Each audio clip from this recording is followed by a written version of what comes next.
Probability distribution tables तो हमने discuss कर ली अच्छे खासे, और अब उसी से हम आगे चलते हैं बायनोमियल डिस्ट्रीब्यूशन की तरफ कि बायनोमियल डिस्ट्रीब्यूशन कब लगती है, क्यों लगती है और कैसे लगती है।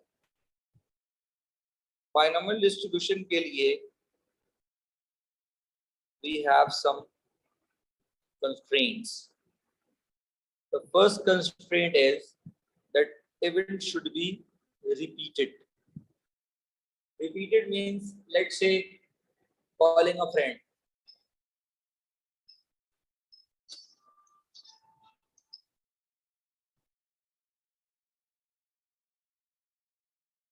सर आवाज आ रही है?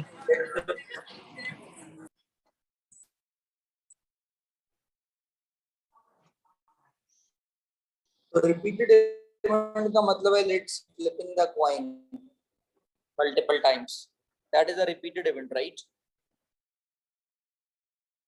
Same probability.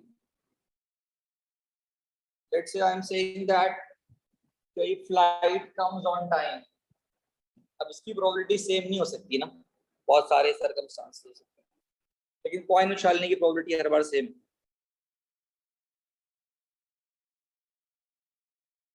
इसको हम सक्सेस भी कहते हैं।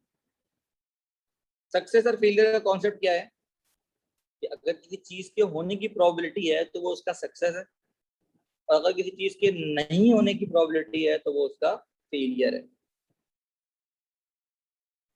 सक्सेस को हम P से रिप्रेजेंट करते हैं, फेलियर को हम F से रिप्रेजेंट करते हैं, सॉरी Q से रिप्रेजेंट करते हैं, और Q हमेशा 1 - P होता है, या ये कहो कि P + Q हमेशा 1 के बराबर होता है। फॉर एग्जाम्पल, कॉइन को हम टॉस करेंगे 10 टाइम्स, या डाइस को हम रोल कर रहे हैं 8 टाइम्स, मल्टीपल टाइम्स ना, तो बाइनोमियल डिस्ट्रीब्यूशन यूज करनी पड़ती है हमें।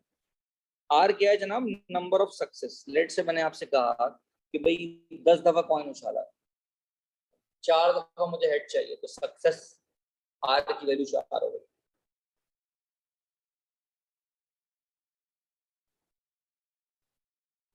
तो अगर मुझे आर टाइम सक्सेस चाहिए तो इसके लिए बाइनोमियल डिस्ट्रीब्यूशन फॉर्मूला देती है NCR P की पावर R इंटू Q की power N - R। Actually P जो है वो हमारे पास सक्सेस की प्रोबेबिलिटी है, Q हमारे पास फेलियर की प्रोबेबिलिटी है। एक्चुअली अगर मैंने आपसे कहा कि 10 दफा कॉइन उछालना है और 4 दफा मुझे हेड चाहिए, तो भाई 4 दफा में उसने कोई पोजीशन थोड़ी बताई है कि पहले 4 या आखिरी 4 या बीच के 4।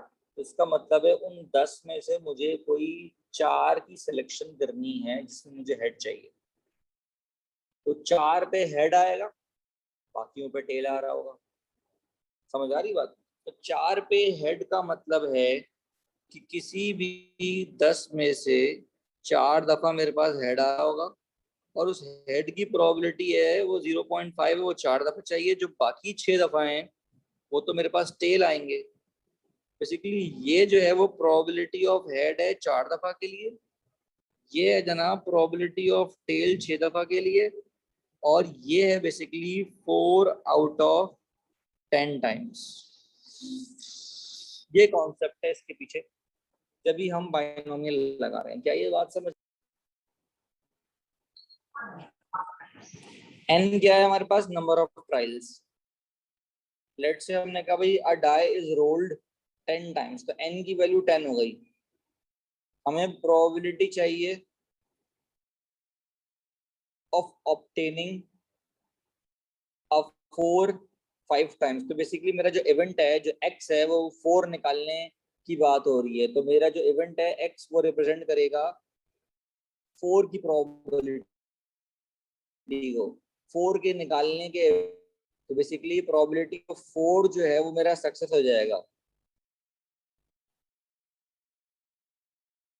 और 4 आने की प्रोबेबिलिटी 1/6 है। तो फेलियर की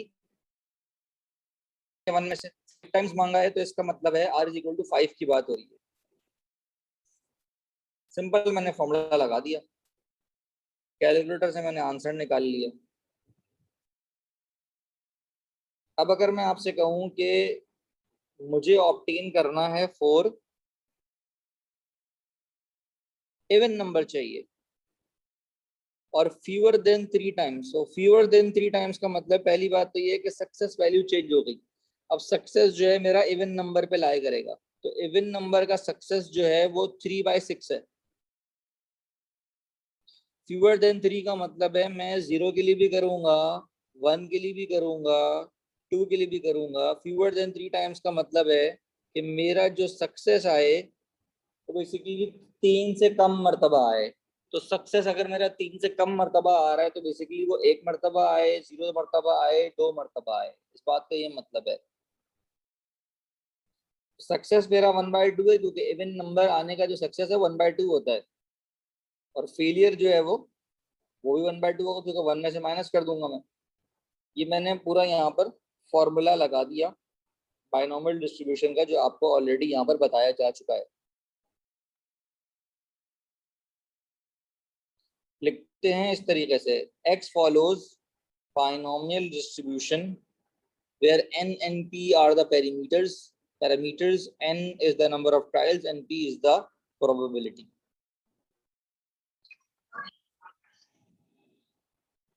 Let's say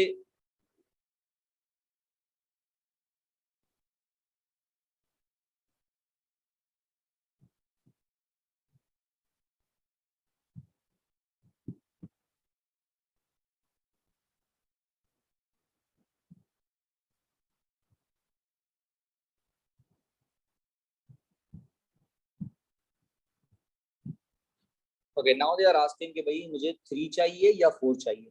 अब 3 या 4, सॉरी 3 चाहिए या 5 चाहिए। अब क्या 5 की प्रोबेबिलिटी का मतलब है 2/6 हो जाएगा, क्योंकि 6 पॉसिबिलिटीज होती हैं डाई पे। ऑब्वियसली प्रोबेबिलिटी के बेसिक्स आपको क्लियर होने चाहिए, वरना बाइनोमियल डिस्ट्रीब्यूशन आपको समझ में नहीं आएगा। तो फेलियर हो जाएगा 1 में से माइनस ना, तो वो 2/3 आ जाएगा। अब एट मोस्ट 10 टाइम्स का मतलब है, एट मोस्ट 8 टाइम्स का मतलब है कि मुझे 8 मर्तबा नहीं, ज्यादा से ज्यादा 8 मर्तबा सक्सेस चाहिए।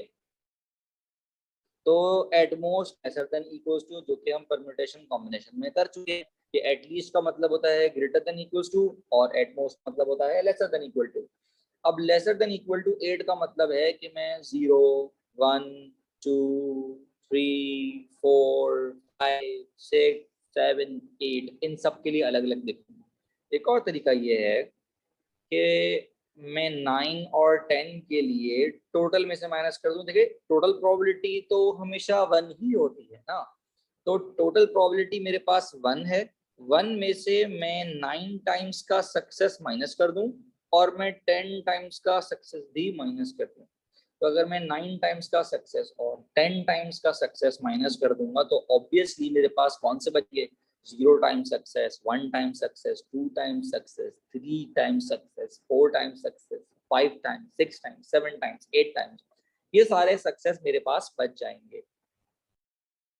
फॉर्मूला में लगा दूंगा उन पे। फॉर्मूला वही है जो बाइनोमियल डिस्ट्रीब्यूशन का मैंने आपको लिखवाया है, p की पावर r इंटू q की power n minus r।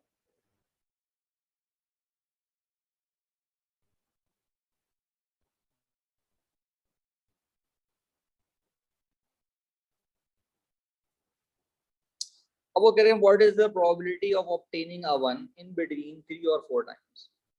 In between 3 और 4 टाइम्स की बात हो रही है, सक्सेस और फेलियर जो मुझे रिक्वायरमेंट है उसके हिसाब से मैं डिसाइड कर लेता हूँ। अब अगर मुझे 1 चाहिए तो 1 का जो सक्सेस है डाई में वो 1/6 होगा। अब बेसिकली मुझे 3 और 4 के लिए चाहिए।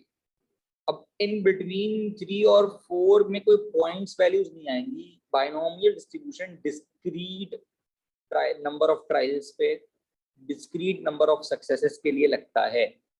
इस बात को जहन नशीन कर लें कि डिस्क्रीट वैल्यूज पे बात करते हैं तो बाइनोमियल डिस्ट्रीब्यूशन लगता है, वरना नहीं लगता। कंटिन्यूअस पे नहीं लगेगा।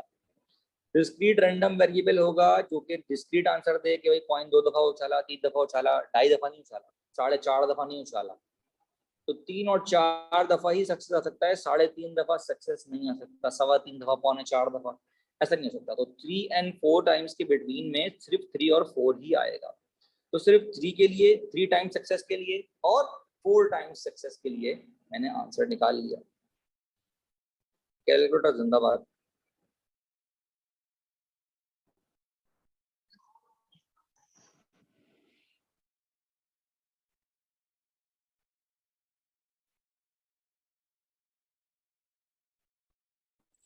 ठीक है बेटा, अब ये हमसे क्या कह रहे हैं, ये हमसे कह रहे हैं कि अगर x फॉलो करता है डिस्ट्रीब्यूशन, अब ब्रैकेट में वैल्यूज दी गई हैं, वो हमें पता होनी चाहिए कि क्या वैल्यूज दी गई हैं।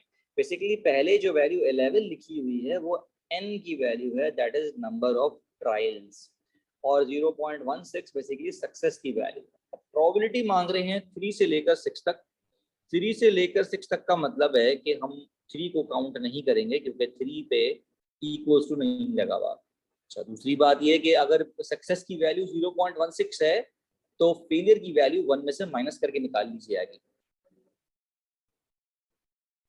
तो 3 से लेकर 6 तक का मतलब है कि 4 के लिए, 5 के लिए, 6 के लिए, इन सब के लिए हमें प्रोबेबिलिटी निकालनी होगी। इन सब की प्रोबेबिलिटीज अलग अलग निकाल के हम प्लस कर लेंगे तो हमारे पास आंसर बन जाएगा। फॉर्मूला वही रहेगा हमारा जो है NCR P power R into Q power N minus R, just like binomial theorem।